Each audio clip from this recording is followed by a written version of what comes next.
Welcome back students, आप सबका स्वागत है ट्रेंड्स एजुकेशन के चैनल पर। आज हम देखने जा रहे हैं इकोनॉमी का चैप्टर नंबर 5 जिसका नाम है rural development in India.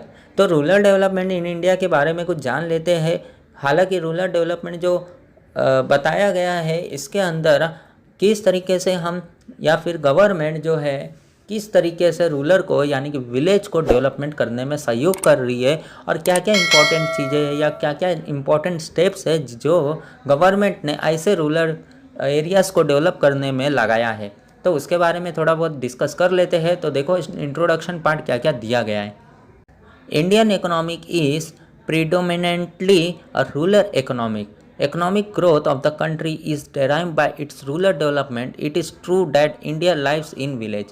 The term rural development is a subset of a broader term development. The term rural development cannot overall development of rural areas with a view to improve the quality of life. तो क्या बताया गया, Indian economic जो है पूरा का पूरा rural development पे ही डिपेंड करता है, यानी कि रूरल का डेवलपमेंट होना यानी कि इंडिया का डेवलपमेंट होना।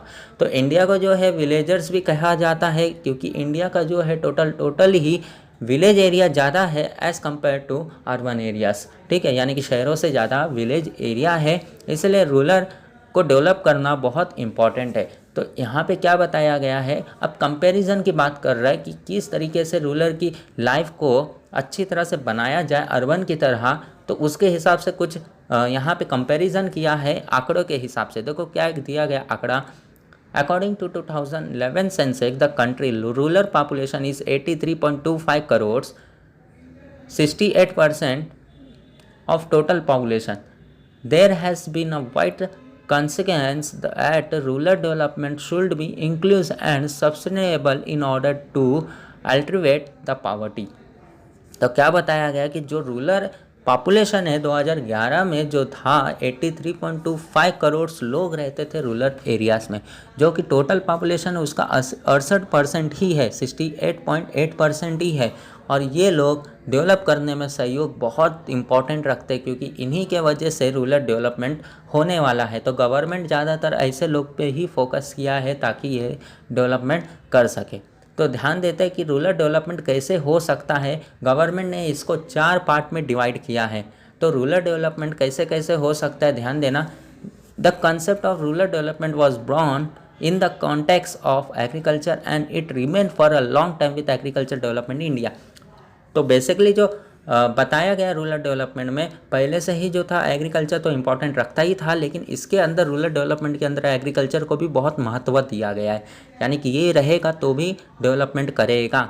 तो देखो 4 पॉइंट्स दिए गए, बहुत इंपॉर्टेंट बताया गया है कि ये सब होगा तब जाके रूरल डेवलपमेंट होगा। क्या क्या 4 पॉइंट्स हैं, एग्रीकल्चर होना चाहिए।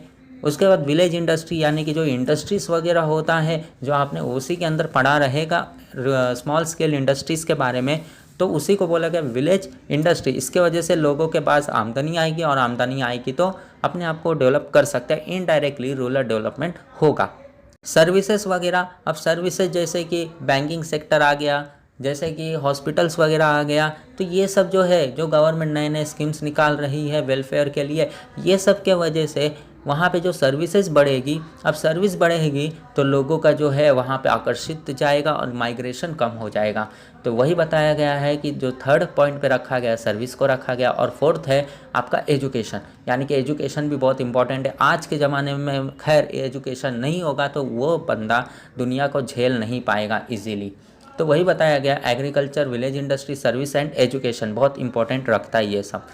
अब देखो क्या बताया गया, वर्ल्ड बैंक किस तरीके से रूरल डेवलपमेंट को डिफाइन किया है उसके बारे में हम जान लेते हैं। क्या दिया बताया है, rural development is a strategy design to improve the economic and social life of a specific group of people.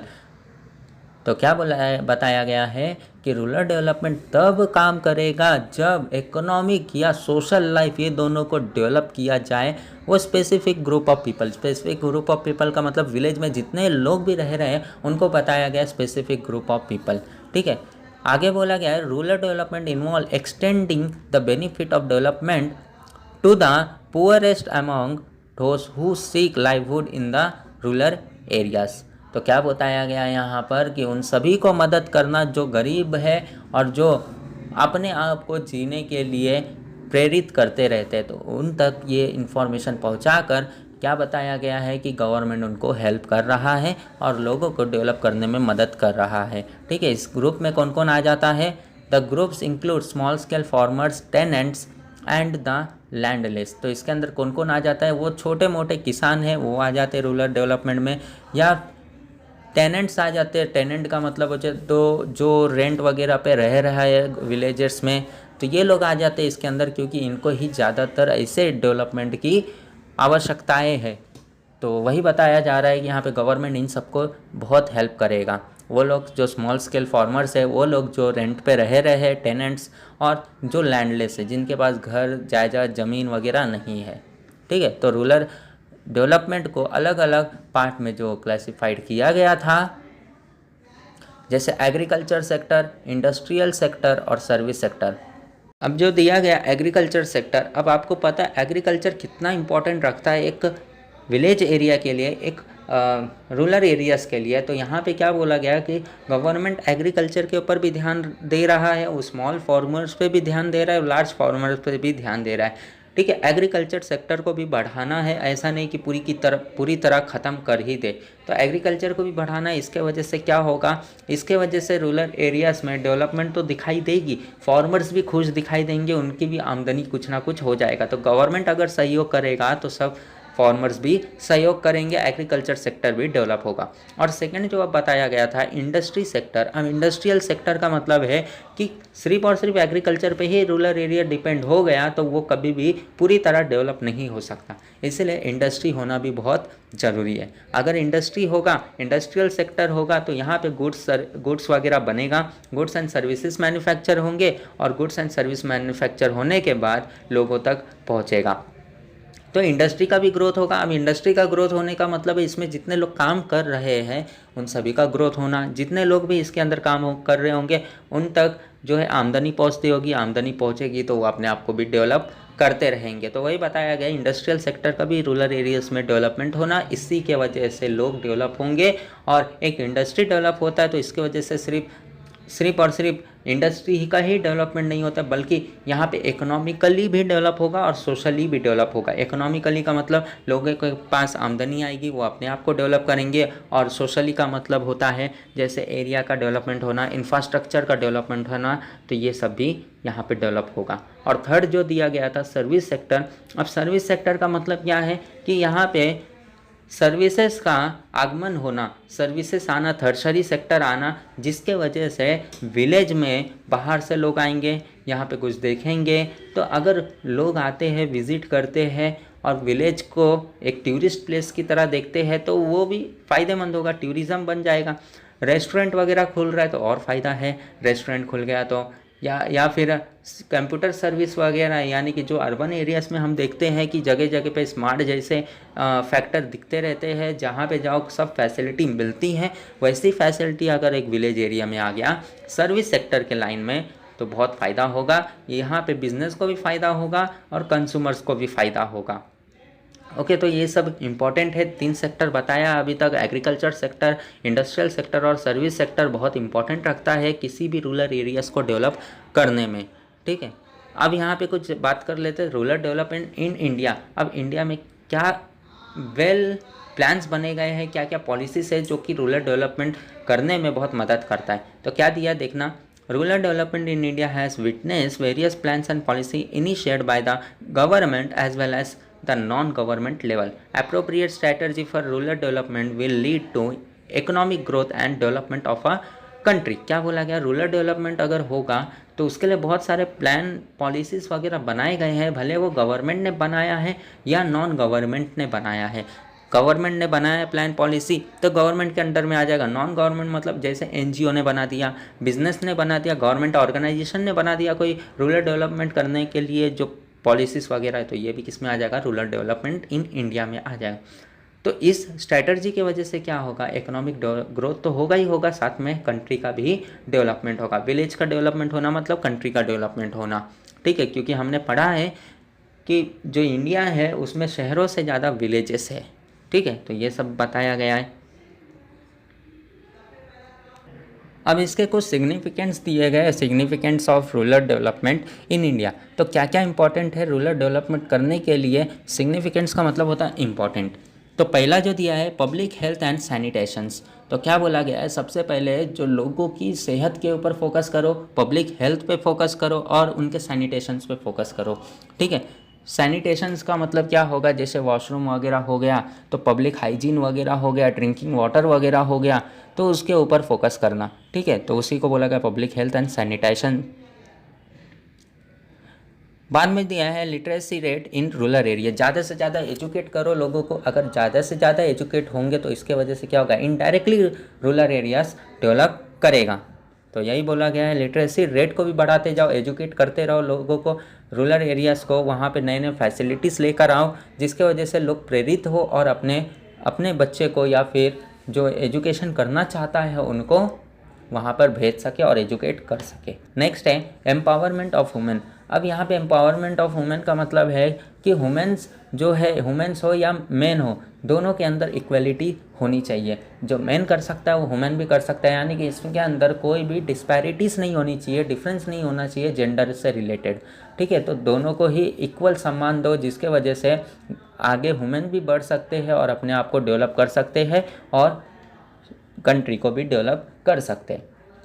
उसके बाद enforcement of law and order. अब गवर्नमेंट ने जो लॉ वगैरह बनाया है ऐसे डेवलपमेंट करने के लिए, उसका भी उपयोग हो। यानी कि ऐसा नहीं है कि जो लॉ के खिलाफ आप काम कर रहे हो विलेज एरिया में, लॉ जो बनाया गया है उसके हिसाब से भी चलने चाहिए। तो ये इम्पोर्टेंट रखता है कि जो कानून वगैरह बनाया गया है, गवर्नमेंट ने बनाया है, उसको भी फॉलो करना चाहिए। नेक्स्ट है लैंड रिफॉर्म। अब लैंड रिफॉर्म क्या बताता है, जैसे लैंड के लिए अगर कोई रूल्स एंड रेगुलेशन बनाया गया है तो वहाँ पे वो अप्लाई होना चाहिए। यानी कि अगर आपने किसी को लैंड रेंट पे दिया है तो वो प्रॉपरली रेंट भरते रहे। जो रेगुलेशन लगाया है गवर्नमेंट ने, वो रूल्स एंड रेगुलेशन के हिसाब से सब कुछ काम होते रहे। ऐसा नहीं है कि लैंड जो है आपका है और कोई आकर हथिया रहा है, तो ऐसा नहीं होना चाहिए। लैंड रिफॉर्म का मतलब गवर्नमेंट ने बोला है ये लैंड आपका है तो आप आकर रजिस्ट्रेशन करवा लो, कानून के हिसाब से ये लैंड आपका हो जाएगा। और कोई किसी को अगर परचेस वगैरह करना है तो वो पहले रजिस्ट्रेशन वगैरह कंप्लीट कर ले गवर्नमेंट के अंदर, फिर वो परचेस वगैरह कर सकता है। तो इसको बोला गया लैंड रिफॉर्म। उसके बाद है इंफ्रास्ट्रक्चर डेवलपमेंट। अब इंफ्रास्ट्रक्चर डेवलपमेंट का मतलब जैसे आजू बाजू के आप सराउंडिंग एरियाज़ में देखते हो क्या क्या डेवलपमेंट है, रोड अच्छे से है या नहीं है वो देखा जाता है, इलेक्ट्रिसिटी है या नहीं है। तो विलेज एरियाज़ में जो इंफ्रास्ट्रक्चर है वो भी डेवलपमेंट होना चाहिए। इलेक्ट्रिसिटी नहीं है तो इलेक्ट्रिसिटी लेकर आओ, रोड कनेक्टिविटी नहीं है तो रोड कनेक्टिविटी लाओ, एग्रीकल्चर के लिए संसाधन नहीं है, रॉ मटेरियल्स नहीं है तो उसको लेकर आओ, इंडस्ट्रियल सेक्टर्स नहीं है तो इंडस्ट्रीज़ को प्रेरित करो कि ऐसे रूरल एरियाज़ में आए, तब जाके इंफ्रास्ट्रक्चर कहीं ना कहीं डेवलपमेंट दिखाई देगा और लोग इससे खुश भी रहेंगे। उसके बाद अवेलेबिलिटी ऑफ क्रेडिट।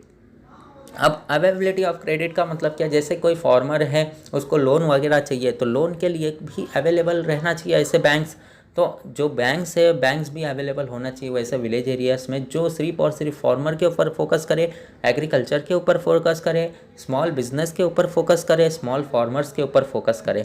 तो इसको बोला गया अवेलेबिलिटी ऑफ क्रेडिट। लोन्स वगैरह देना है तो नए नए बैंक्स है जो ओपन होते रहते हैं, जैसे कॉर्पोरेटिव क्रेडिट सोसाइटी सिर्फ और सिर्फ क्रेडिट देने का काम करता है। रीजनल रूरल बैंक्स आरआरबी ये भी क्रेडिट देने का काम करता है ऐसे फॉर विलेज एरियाज में। अगला है इराडिकेशंस ऑफ पावर्टी। अब क्या बोला गया है, रूरल एरियाज में जो है पावर्टी को ख़त्म करना है। इराडिकेशन मतलब ख़त्म करना, तो पावर्टी को जो है जड़ से उखाड़ फेंकना है, ख़त्म करना है। तो इसके लिए क्या करना पड़ेगा, इसके लिए नए नए प्लान्स लाने पड़ेंगे, पॉलिसीज़ लाने पड़ेंगे, इंडस्ट्रियल सेक्टर को डेवलप करना पड़ेगा, गवर्नमेंट को यहाँ पे लोगों को स्टैंडर्ड ऑफ लिविंग मेंटेन करवाना पड़ेगा, उनको जो इनकम वगैरह के सोर्स दिखाने पड़ेंगे। तो गवर्नमेंट ऐसे ऐसे काम करती है, नए नए स्कीम्स लेकर आती है जिसके वजह से पॉवर्टी ख़त्म हो सकती है। और पॉवर्टी ख़त्म मतलब गांव का डेवलपमेंट चालू। ठीक है, तो ये सब इंपॉर्टेंट चीज़ें थी। यहाँ पे बहुत इंपॉर्टेंट रखता है सिग्निफिकेंस, क्योंकि एग्ज़ाम में ये पूछे जा सकते हैं, तो आप लोग भूलिएगा नहीं, ये बहुत इंपॉर्टेंट है। ठीक है, तो इस वीडियो में बस इतना ही। अब हम मिलते हैं नेक्स्ट वीडियो में नेक्स्ट लेक्चर के साथ। तब तक के लिए टेक केयर एंड धन्यवाद।